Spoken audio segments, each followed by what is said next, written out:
In the East, though, it's more complicated because we know the Eagles are good. We suspect the Cowboys are good based on what their defense looks like. What we don't know about, are the Giants actually good? To me, the answer to that question tells you what you really think of the NFC East. Why do you think the Giants aren't good, though? Why? Well, they don't have any receivers. Okay, so here's that's not helpful. Who told you they don't have receivers? My eyeballs.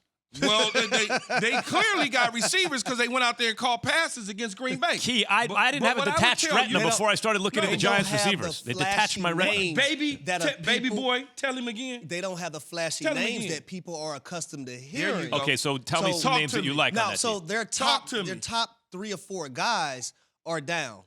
But that's an opportunity for other guys like Richie James. That's why I brought up the question yesterday about Wan'Dale Robinson and Kadarius Toney, because Richie James Toney ain't getting any burn. He's been doing a decent job in my eyes. So I'm like, why do you have those? I'm not arguing they don't have receivers who can step up and get a job done. Well, I'm saying they don't have a number 1 receiver. They don't have a guy who'd be a number 2 on most teams. Do we honestly know that, though? See, here's what Harry is saying. And I just had this conversation with Rick DiPietro and DiPietro and company over at 98.7. I just had this conversation with him. What? And I learned this from one of my coaches. The Peepo. If I took the names off the back of the jerseys and I just had 22 dudes on the field and the Giants was doing what they're doing, you wouldn't have no problems. It's not, but because there's no names, it's flashy and there's no this and that, people go, it ain't got no players. It's a good point, but let me just mention. The offense, we can certainly say, hasn't been explosive, although Daniel Jones has done a nice job and Saquon's been incredible, right? And the offensive line is playing much better as the season goes on because they have a lot of talent on the line now. What I'm saying is they have been able to squeak by in these games with extremely inventive play calling, great plays by Saquon. But this is not like bombs down the field to a number 1 guy. But even if I had Harry Douglas and Keyshawn Johnson in their primes out there, these play calls would be the same. We would be doing the same thing that these guys are doing. Okay. So that's this point that he's making. The fact that you have a guy in Brian Daboll who is scheming these things up, which I think is great coaching, because when you don't have a top dog that can go out there and just beat guys one-on-one, you have to be able to scheme things up for them to get open. That's what he's doing a phenomenal job of doing. Now, something else we got to point out about the NFC East is that those 3 teams that we just mentioned, they're in the top 12 defensively. So they're playing a damn good brand of football on the defensive side of the ball, which is allowing all 3 of them to be in the top 10 in the NFL right now. Now, if you want to talk about coaching, now I agree with you. What do they have, really?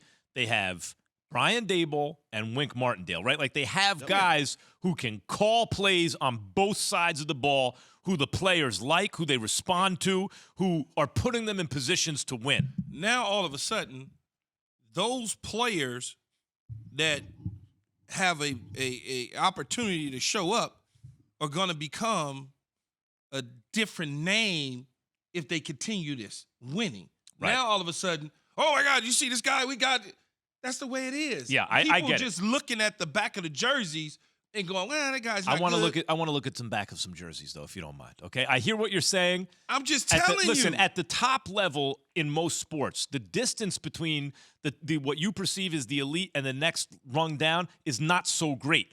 You know, like they're professional football players at the highest level. It's all opportunity, Max. A lot of opportunity and position they're put in and what else is around you. Opportunity, what is around them. Daniel Jones looked like a different quarterback, man. For sure. Let's be honest with each other. He looks like a franchise quarterback right now. He looks like a different quarterback. But I ain't going to go that far. No. He looks like a franchise quarterback in the sense that... For the Giants. In a sense that not only does the ball look good coming out of his hand and he's fast and all that, he is showing grit in the moment of truth. Yeah. Where you trust him in the moment of truth. And scheme is everything. I'm telling you, scheme is everything. And I'm going to continue to reiterate this.